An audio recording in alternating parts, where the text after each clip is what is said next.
Guys এই যে এখানে মাছ চাষ হচ্ছে, কত রকমের মাছ এখানে। তো গাইস ওইখানে একটা ভেটকি আছে, দেখো কত বড় সাইজ। হ্যালো ভিউয়ার্স, নতুন ব্লগে তোমাদেরকে স্বাগতম।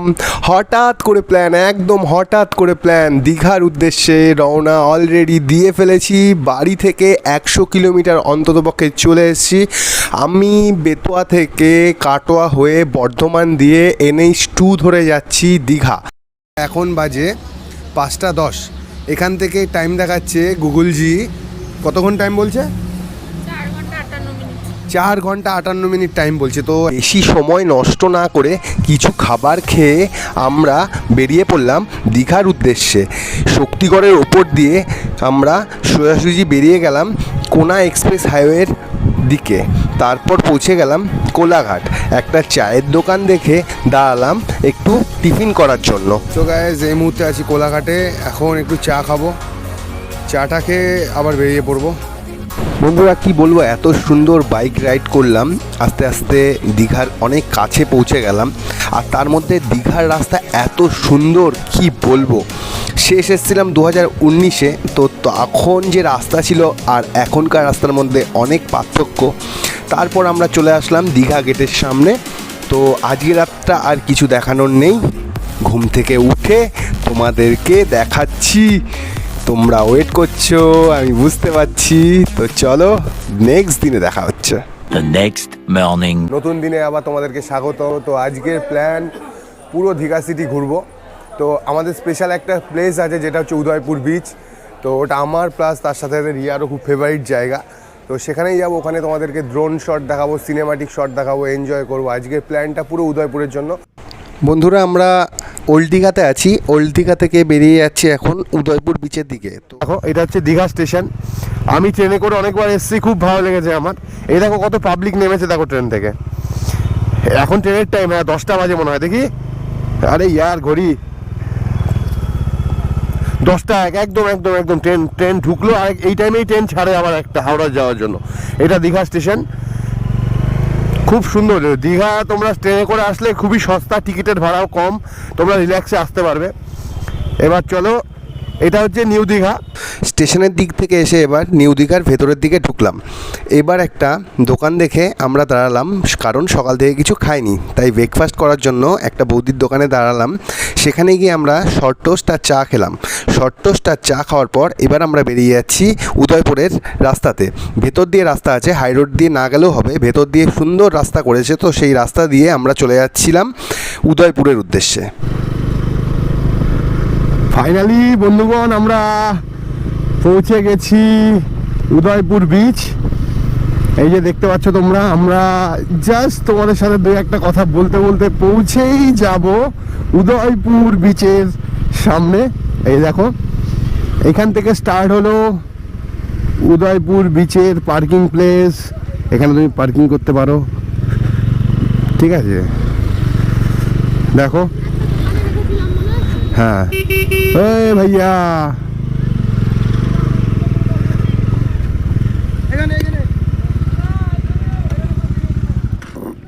কি হয়েছে? বিচে নামতে পারবো না? হ্যাঁ জল এখন জোয়ার নাকি?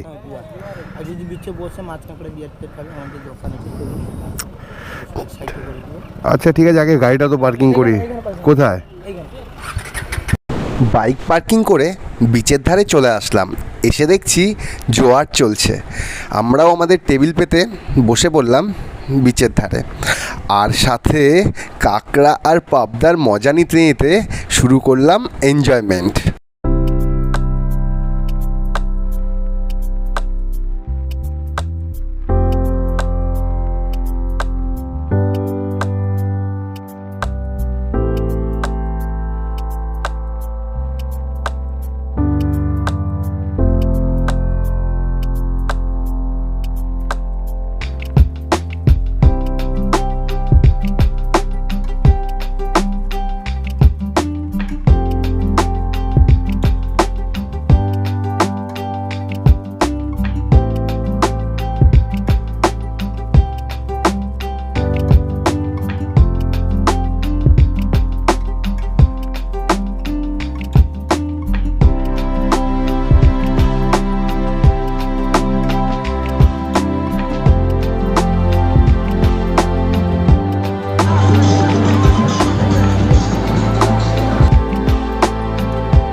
দেখো জোয়ার ছিল, ভাটা হচ্ছে।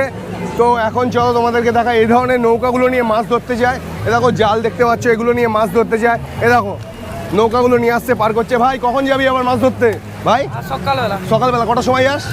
রাত 3টায় যাবো, সকালে এসে যাবো, আসে মাছ বিক্রি করে চলে আসবো। আর আবার সকালে যাবি তাই তো? ভাই আমার খুব ইচ্ছা তোদের সাথে আমি মাছ ধরতে যেতে যাই। তা কখন আসবো বল? সকাল 8টায় আসলে হবে। 8টার সময়? কত দূর যাস এখান থেকে? আসে অবধি। এই অবধি? ঠিক আছে, আমার খুব ইচ্ছা তোদের সাথে মাছ ধরার ভাই। এই যে তোর বাড়ি কোথায়? এখানেই তো? Local boys guys, local boys. চলো, এটাই হচ্ছে মেলবন্ধন, এটাই হচ্ছে ভ্রাতৃত্ব। চলো ভাই কাজ কর। এই যে দেখো এরা সবাই কাজ করছে, প্রচুর লোক ভাই, কি বলবো। দেখো কি বলছে, কি বলছিস বল? এনজয়। এনজয়। এটা বিচের নাম বল। উদয়পুর বিচ। বন্ধুরা অনেকক্ষণ ধরে উদয়পুর বিচে অনেক এনজয় করার পর এবার আমরা রওনা দিলাম তালসারির উদ্দেশ্যে। পাশেই তালসারি বিচ। তো এখন একটা গ্রামের ভেতর দিয়ে আমরা তালসারি বিচের দিকে রওনা দিলাম। ভালো আছো তোমরা? ভালো আছো তো? ওকে সোনা। এ বুনু, কোন দিকে তালসারি?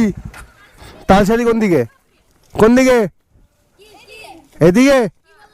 তালসারি কোন দিকে? ওকে টাটা ভাই, ভালো থেকো তোমরা।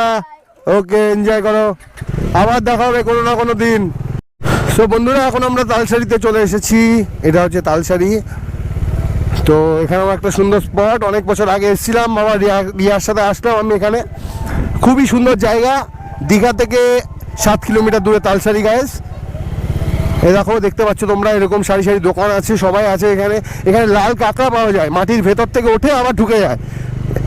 খুব সুন্দর পরিবেশ। তো এখন জানি না, চলো দেখি, অনেকদিন পর আসলাম তালসারি। এরকম অনেক সারি সারি দোকান হয়ে গেছে, বাইক রাখার জায়গা হয়ে গেছে। তো চলো বাইকটা পার্কিং করি, পার্কিং করে তারপরে যাব। এখন আখের রস খাবো। এখন আমি আছি বর্তমানে তালসারি বিচ, উড়িষ্যাতে। সো আমি অনেক বছর আগে এসেছিলাম, আমি হেঁটে হেঁটে এখান থেকে ওই চড়াও পর্যন্ত আমি গিয়েছিলাম। এখন জোয়ার যে কারণে হয়তো তোমাদের নৌকা করে যেতে হবে। ওই দেখো নৌকা যাচ্ছে, ওই নৌকা করে ওই চড়ে যেতে হবে। একটা টাইম এসেছিলো আমি যখন হেঁটে গিয়েছিলাম, তখন অনেক বছর আগে, আজ থেকে 4 বছর আগে যখন এসেছিলাম তখন হয়েছিল। বাট এখন জোয়ারের টাইম যে কারণে নৌকা করে তোমাদের ওই বিচে যেতে পারবে। ওখানে তুমি কি দেখবে? লাল কাঁকড়া দেখতে পারবে। মানে তোমার সামনে লাল কাঁকড়া আছে, তুমি গেলে আবার নিচের মাটির নিচে চলে যাবে। তো খুব মজা লাগে। দেখি চেষ্টা করবো আখের রসটা খেয়ে যদি আমরা নৌকা করে ওই বিচে যেতে পারি, তাহলে অবশ্যই তোমাদের লাল কাঁকড়া দেখাবো। হ্যাঁ ভাই, আমার নাম হচ্ছে রাজু কুন্ডু। দাঁড়াও গাইজ, এখানে আমার এরা সাবস্ক্রাইবার না, বাট আমি ইউটিউব ভিডিও এখানে শ্যুট করছি, এরা চলে এসছে ভাই। আমার ইউটিউব চ্যানেলের নাম রাজু কুন্ডু বেথুয়াডাহরি। রাজু কুন্ডু বলে সাবস্ক্রাইব করবে, কোনো ব্যাপার না। নাইস টু মিট ইউ দাদা। আচ্ছা তোমাদের এখানেই বাড়ি? কোথাকার? ভাঙড় থানা। বাহ।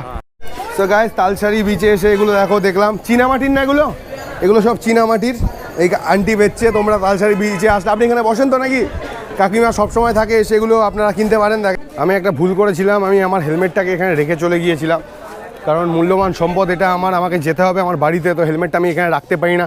দেখি কোনো দোকানে কথা বলে সেখানে রাখতে পারি কি না, অসুবিধা নেই।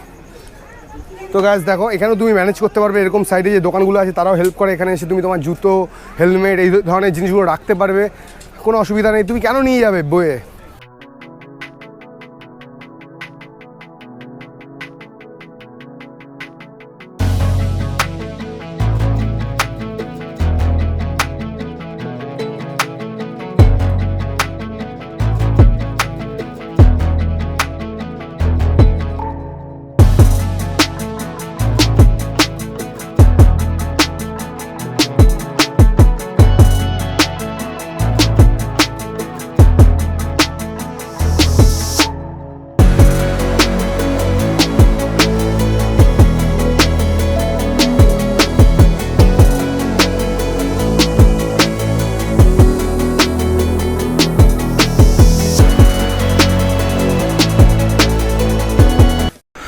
বন্ধুরা তালসারি বিচ থেকে বেরিয়ে আমরা যেখানে হেলমেট জুতো রেখেছিলাম সেখানে গিয়ে একটা কোল্ড ড্রিঙ্কস খেলাম, কারণ প্রচণ্ড গরম, তার জন্য আমরা কোল্ড ড্রিঙ্কস খেলাম। তারপর তালসারি বিচ থেকে আমরা বেরিয়ে গেলাম আমাদের ওল্ড দীঘার উদ্দেশ্যে।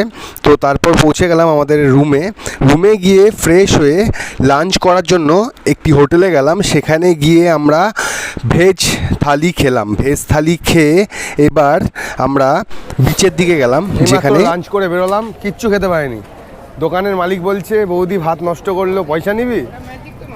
আমার তো বিশাল খিদে পেয়েছিল, মানে কি বলবো, আমারটাও খেয়েছি ওরটাও খেয়েছি। তো ওল্ড দীঘা বিচ চলে আসলাম।